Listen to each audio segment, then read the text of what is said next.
بالله من الشيطان الرجيم بسم الله الرحمن الرحيم لو تنفروا حتى تنفقوا مما تحبون صدق الله العظيم وصدق رسوله النبي الحبيب الكريم ونحن على ذلك من الشهيد والشاكرين والحمد لله رب العالمين ربنا يستغفر والسليم دائما على حبيبك خير الخلق كلهم أبدا الآيات والإسلام الدين دكتور عبد المرسل الرزاق رحمنا ورحمه الله السلام عليكم ورحمة الله وبركاته مرحبا بالنسبة للولاية السورية جعل رب العالمين عظيم الدرجات رحمه الله الله الرحيم جمعنا عليك الدنيا আশা তৌফিক দান করেছেন শুকরিয়া আপনাকে সকলে বলবেন আলহামদুলিল্লাহ সর্বশেষ শুকরিয়া করছি যা মান কামনা করে যারা সময় তোমার নামাজ আদায় করার জন্য আল্লাহর মসজিদে বসেছেন রব্বি করিম আমাদের ইবাদত বন্দেগী আল্লাহ ওয়া রাসূলের সন্তুষ্টির জন্য সে আদায় করতে হবে وعزز عليكم قال الكريم سورة آل عمران آية 9 تلاوت করেছি এই আয়াতের মাধ্যমে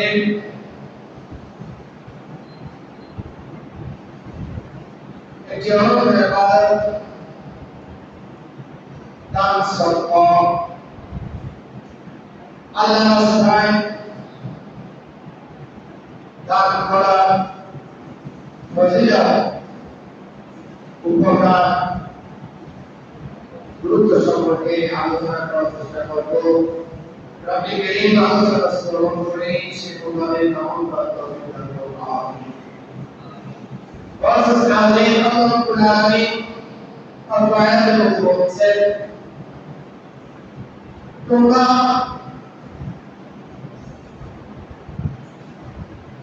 কখনো পূর্ণবান হতে পারবে না যতক্ষণ না তোমরা তোমাদের পছন্দনীয় বস্তু থেকে আল্লাহর রাস্তায় খরচ করবে ততক্ষণ পর্যন্ত তোমরা পূর্ণবান হতে পারবে না সফলকাম হতে পারবে না অপরাধের মধ্যে বলছেন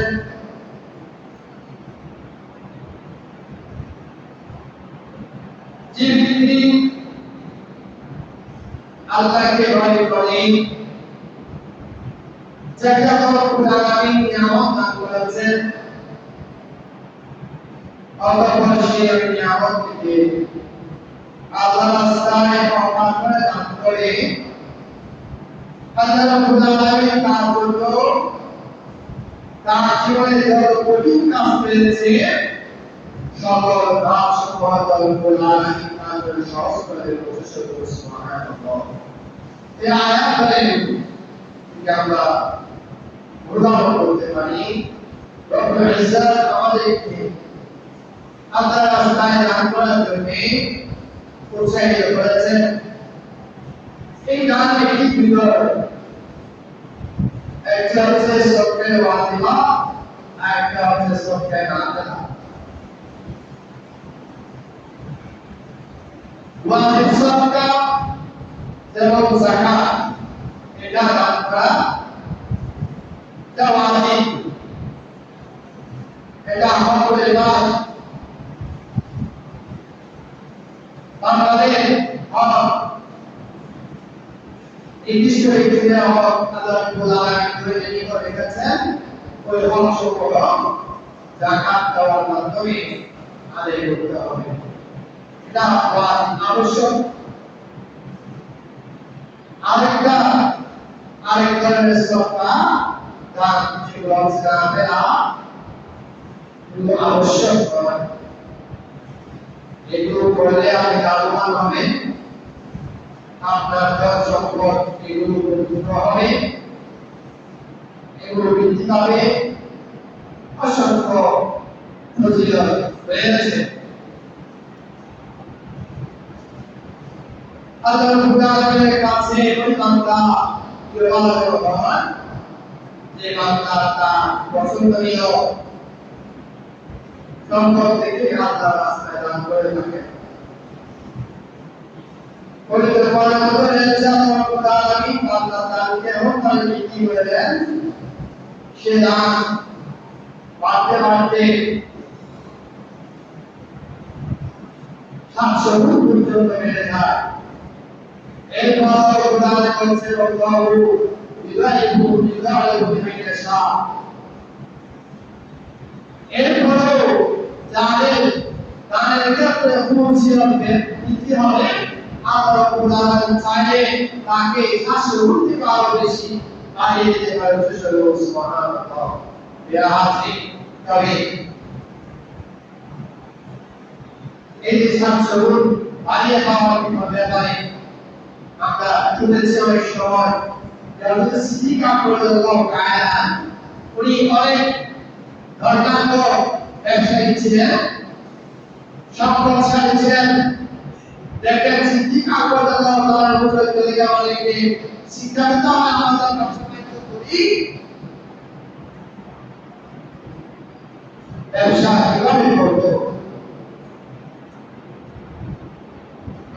সিদ্দিক রাদিয়াল্লাহু তাআলা খেলাফতকালে এলাকার মধ্যে সমাজের মধ্যে ওনার অঞ্চলের মধ্যে দুর্নীতি করে গেল, মহিলাদের মানবতার মধ্যে আরবের মধ্যে দুর্নীতি করে আসে।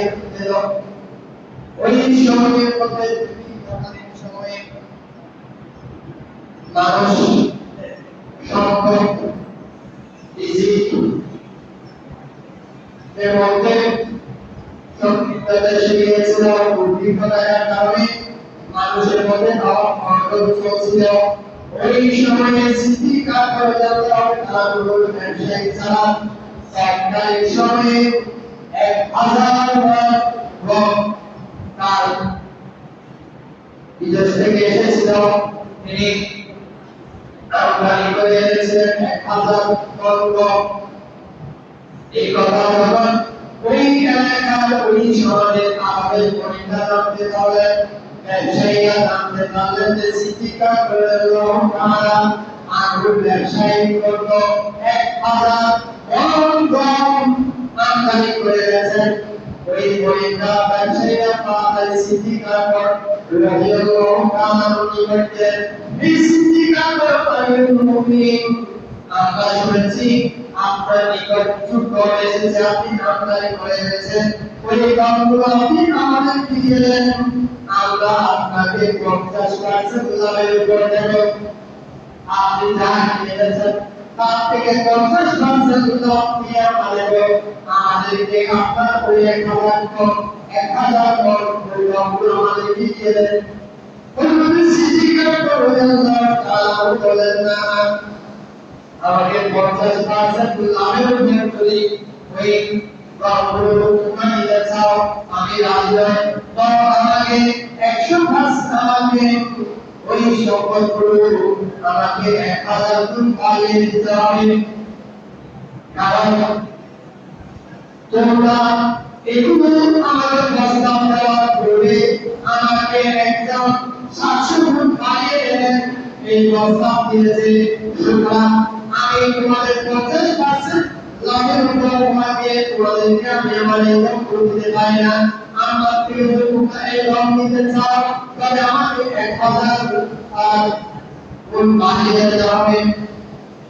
ওই কাজটা হয়ে গিয়েছে। বাবা সবগুলো আপনারা আমাদের পূর্বে আপনার নিকটে এসেছে যে আপনাকে 700 গুণ বাড়িয়ে দেবে বলেছে। হযরত সিদ্দিক আকবর বলেন, এই আলামী পরীক্ষা শুরু রাখো, আমার রব্বুল আলামিন স্বয়ং রব্বুল ইজ্জত আমাকে ঘোষণা দিয়েছেন আমাকে সম্পদ আমাদের 1000 তারপর আল্লাহর কুরআন আমাকে 700 গুণ বাড়িয়ে দেন আমাকে সম্পদ আমি আল্লাহর রাস্তায় বিনিয়োগকারী সময়ে আমি এটা বুঝে দিয়ে দেব যেন বুঝে আমাকে এই 700 গুণ বাড়িয়ে দেন সুবহানাল্লাহ। দেখুন ব্যবসা কাকে বলে? মুসলিম যারা মুসলমান ব্যবসায়ী তাদেরকে এটা শিক্ষা দিতে হবে। খলিফাতুল মুসলিমিন খলিফাতুর রাসূল আমিনকে সিদ্দিক রাদিয়াল্লাহু আনহু ব্যবসা করেছেন। কেমন ব্যবসা? আমাদের সময়ে আমাদের জায়গায় আমরা হয়তো যখন দুর্ভিক্ষ দেখা দিবে জিনিসপত্র দাম বাড়বে জানি আগে নিজেদের স্টোর করে রাখি যেন বেশি দাম বিক্রি করতে পারে। দেখুন সিদ্দিক রাদিয়াল্লাহু আনহু উনি ওই সময়ে দুর্ভিক্ষের সময়ে 1000 আল্লাহ রাস্তায় বিনামূল্যে তৎকালীন সময়ে দুর্ভিক্ষের সময় মানুষদেরকে জনগণকে দিয়ে দিয়েছেন। সুবহানাল্লাহ। ব্যবসা যদি আমি সুন্দর প্রভাবে করি তাহলে ওই ব্যবসার মধ্যে বরকত রয়েছে। আর যদি আমরা সুন্দরের বিপরীত হয় তাহলে ওই ব্যবসার মধ্যে বরকত থাকবে না, বরকত হয়ে যাবে। আমাদেরকে আমাদের কানের মধ্যে আমাদের জানতে পেরেছে আমরা আল্লাহ রাস্তায় দান করি আমাদের ওই দানগুলো আমাদের 700 গুণ পর্যন্ত বাড়িয়ে দেবেন। তবে এখানে ওই দানটা কেমন হতে হবে সেখানে কিছু শর্ত সাজানো রয়েছে। 7টা গুণই আমার সম্পদের মধ্যে পাওয়া যায়। আমার দান দিতে ওই সম্পদের মধ্যে যদি 7টা শর্ত পাওয়া যায় তাহলে আল্লাহ রাব্বুল আলামিন আমার ওই দানকে 700 গুণ পর্যন্ত বাড়িয়ে দেবেন। এক নম্বর, আমি আল্লাহর রাস্তায় যে দান করব ওই দানের উৎস হালাল হতে হবে। আমি যে উপার্জন থেকে আল্লাহর রাস্তায় ব্যয় করব ওই উপার্জন যদি হালাল হয়ে থাকে তাহলে আল্লাহ রাব্বুল আলামিন আমাদেরকে বোঝায় ওই আমাদেরকে বাড়িয়ে দেন। দুই নম্বর, যদি আমাদের ওই দানের মধ্যে আমাদের প্রয়োজন রয়েছে, প্রয়োজন থাকা সত্ত্বেও যদি আমরা ওই দান আল্লাহর রাস্তায় করি আমরা বললেন একদিন খাওয়ার পরে বলতে একজন আমার ঘড়ি আসতো তার দুজন ছোট ছোট কন্যা সন্তান রয়েছে। পয়সা সিদ্দিকা বলেন আমার ঘরের মধ্যে খাবারের একটা খেজুর ছিল, এই খেজুর ছাড়া আমার কাছে আর কিছু ছিল না। যখন আমার ঘরের মধ্যে ওই মহিলা আসলো, আসার সাথে সাথে আমি ওই মহিলাকে আমার ঘর থেকে আমার ঘরের মধ্যে যে খেজুর ছিল ওই খেজুরটা ওই মহিলাকে দান করে দিলাম। পয়সা সিদ্দিকা বলেন আমি দেখলাম ওই মহিলা ওই খেজুরটা নিয়ে সে নিজে উঠে দেন তার ওই ছোট ছোট সন্তানদেরকে ওই খেজুরটা বিক্রি করে দিয়ে দেন। দেখুন পয়সা সিদ্দিকা রাদিয়াল্লাহু তাআলা বলতে লাগলেন আজকে বড় করে ছোট জায়গায় যাও না, কিন্তু তিনি কি করলেন তার ঘরের মধ্যে যা ছিল একটা খেজুর ছিল তিনি আমার দান করে দিলেন। রাসূল বলছেন কিতাবের মধ্যে রয়েছে যদি আমরা 700 গুণ পেতে চাই তাহলে আমাদের প্রয়োজন থাকা সত্ত্বেও আল্লাহ রাস্তায় দান করতে হবে।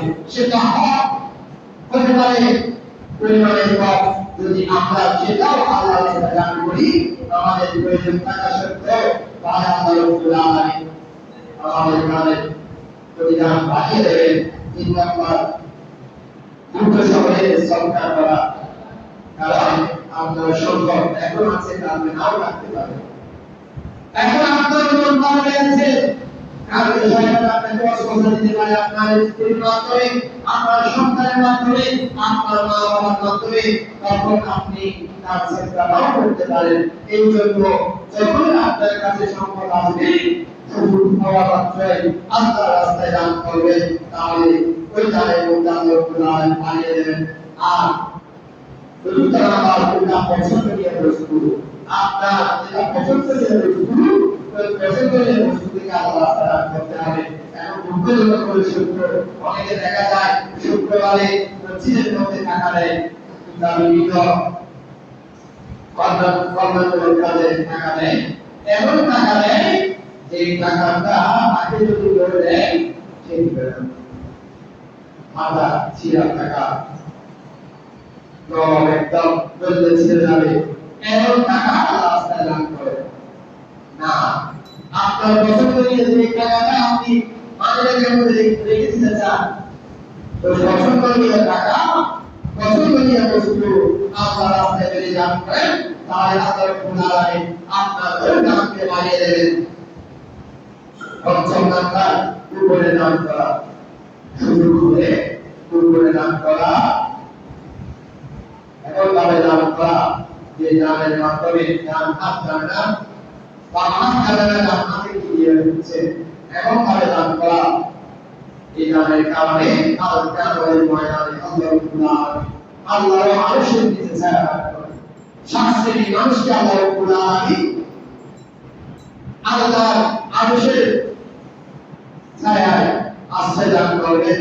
আল্লাহর ছায়ায় তাদের মধ্যে একজন হচ্ছে যে বান্দা এমন ভাবে দান করে তার ডান হাত কি দান করেছে, তার বাম হাত জানে না, ওই বান্দাকে আল্লাহ রাব্বুল আলামিন আল্লাহর আরশের নিচে ছায়া দান করবেন।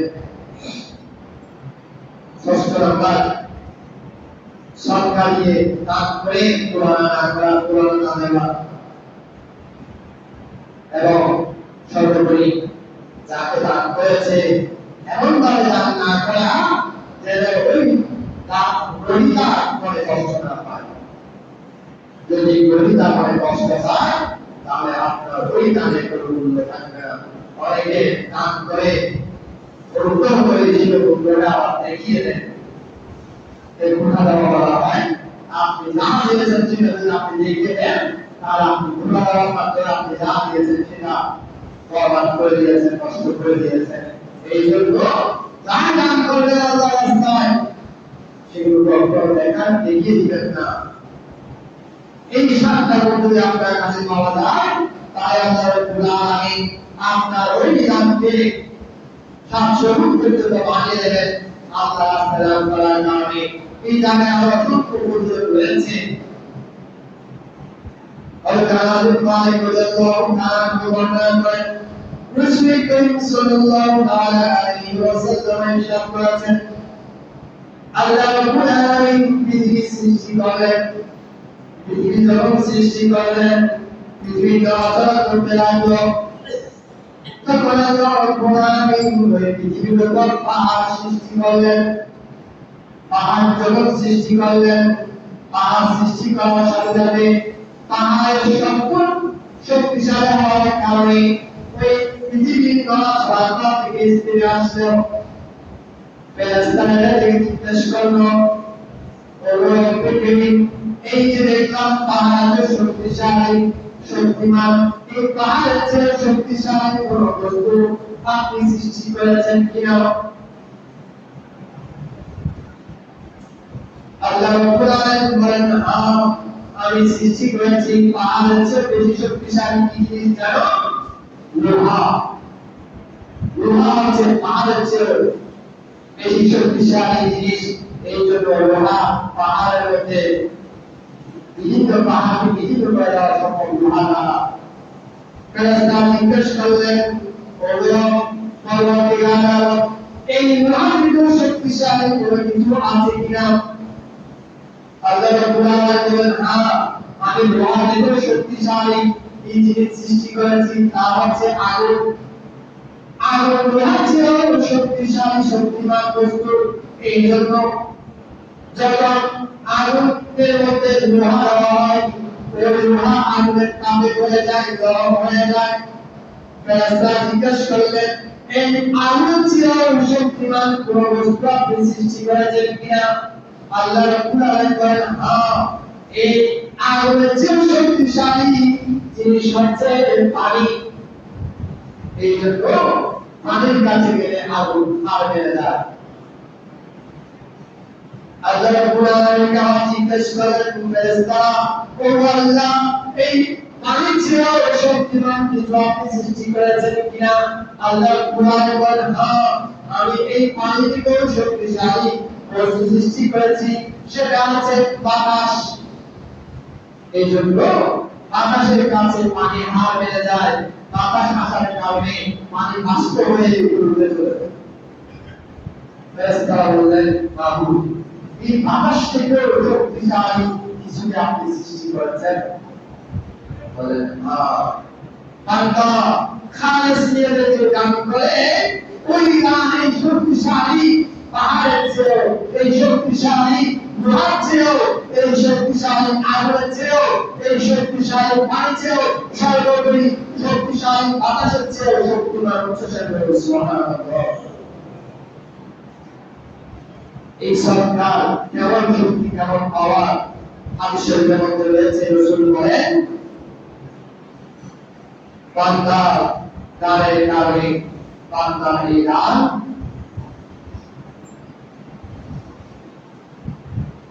সত্তরটি আড়ালের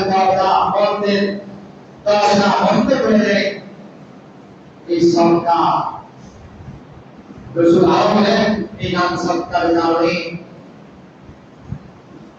বান্দা গুনাহসমূহ আল্লাহ গুনাহ ক্ষমা করে দেন। এই গুনাহসমূহ বান্দার এই গুনাহসমূহ তার পরিবর্তে আল্লাহ রাব্বুল আলামিন ক্ষমা করে দেন। রাসূল বলেন, সাল্লাল্লাহু আলাইহি ওয়া সাল্লাম রাব্বি ওয়া তুবিহু মাইতাতাস সুরি ওরকানা আলাইহিস সালাম। রাসূল বলেন, এই শক্তিশালী সরকার এটা আল্লাহর গজবকে ধরতে ধরতে উপশম করে দেয়। আর মানুষ সে বন্ধনীতি থেকে মানুষকে হেফাজত করে আল্লাহর রাস্তায় দান করার কারণে, আল্লাহর রাস্তায় দান করার কারণে বান্দা অবনীতি থেকে, বন্ধনীতি থেকে বান্দা রক্ষা হয়। রাসূল বলেন, বান্দা আল্লাহর নিকট ক্ষমা হওয়ার অন্যতম একটা মাধ্যম হচ্ছে আল্লাহর রাস্তায় দান করা। রাসূল বলেন, as-sahihu qaribun minallah, qaribun minal jannah, qaribun minan nas, wa ba'idun minan nar। রাসূল বলেন, as-sahihu যিনি দানশীল ব্যক্তি, এই দানশীল ব্যক্তি আল্লাহ রাব্বুল আলামিনের নৈকট্য লাভ করে আল্লাহর নিকটে চলে যায়। আল্লাহর নিকটে যাওয়ার কারণে ওই বান্দা জান্নাতের নিকটবর্তী হয়ে যায়। আর ওই বান্দা জান্নাতি হওয়ার কারণে মানুষ তাকে পছন্দ করে, মানুষের নিকট আস্থাভাজন হয়ে যায়। আর জাহান্নাম তার চেয়ে অনেক দূরে থাকে। রাসূল বলেন, কাল কিয়ামতের ময়দানে জাহান্নামের আগুনের মাঝখানে বান্দা এই সরকার, এই তার সরকারগুলো পর্দায় ছেড়ে কাজ করবে। রাসূল বলেন, ইজাবু মিনান্নার লিমান ইয়াতাসালাহা ওয়া ইয়াবতাগি বিহা ওয়াজহ আল্লাহ। যে বান্দা পুরুষের সরকারে, কনিষ্ঠ সরকারে আল্লাহ রাব্বুল আলামিনের রাস্তায়, আল্লাহর রাস্তায় দান করবে এবং এই দানের মাধ্যমে আল্লাহর সন্তুষ্টি কামনা করবে, ওই বান্দাকে আল্লাহ রাব্বুল আলামিন জাহান্নামের আগুন থেকে ওই বান্দাকে ওই সরকার মাত্র রক্ষা করবেন। কাল কিয়ামতের ময়দানে ওই সরকার কবরে আযাব যখন তাকে দিতে চাইবে, তখন ওই সরকার তার মাঝে এবং কবরে আযাবের মাঝে জাহান্নামের আযাবের মাঝখানে পরিবর্তন হয়ে যাবে। এভাবে অসংখ্য সরকার বুঝিলাম রয়েছে, আপনারা শুনেছেন। অনেকে বলতে পারে যে আমার তো অনেক টাকা পয়সা নেই, আমি বেশি দাম কিভাবে করবো? এই ক্ষেত্রে আপনি যদি আপনার আপনার পরিচিতদের মধ্যে যা বিত্তশালী রয়েছে তাদের মাধ্যমে যদি আপনি আল্লাহ রাস্তা দান করাতে পারেন, বিয়ার পক্ষের দান যদি দান করতে পারেন, তাহলে উনি দান করে যে সব পাবেন, আপনি তাকে পরামর্শ দিয়ে তাকে সৎ কাজের দিকে উৎসাহিত করার কারণে আল্লাহ রাব্বুল আলামিন আপনাকে সেই সওয়াব দান করবেন। যা আজই আপনারা শুনেছেন ইতিমধ্যে যে অন্তত দিনের মধ্যে আপনাদের সুবিধার্থে এসি লাগানোর জন্য উদ্যোগ নেওয়া হয়েছে। এই এসির মধ্যে এসি ক্ষেত্রে অনেক টাকার প্রয়োজন। তো আপনারা এই সুযোগ সবসময় আসবে না, যদি আরেকজন দিয়ে দেয় তারপর আপনি এই সুযোগ পাবেন না। যা যতটুকু সামর্থ্য রয়েছে সামর্থ্য অনুযায়ী আল্লাহর ঘরে এই এসির জন্য দান করার চেষ্টা করবেন। আপনি আপনার এই দান আরেকজনের দানের সাথে মিলে যখন বৃহৎ টাকা দান করবে এবং একটা এসি কেনার জন্য যথেষ্ট হবে, তখন ওই এসির মাধ্যমে মানুষ আরামে নামাজ আদায় করার মাধ্যমে যে শান্তি পাবে, এই শান্তি পাওয়ার কারণে একজন মুসলমান, একজন মুমিন বান্দা অশান্তিময় ইবাদত করার কারণে যে সওয়াব লাভ করবে, আমি আপনি ওই এসির জন্য সহযোগিতা করার কারণে ওই সমান সওয়াবের অধিকার লাভ করবো, ওই সমান সওয়াবের মালিক হবো।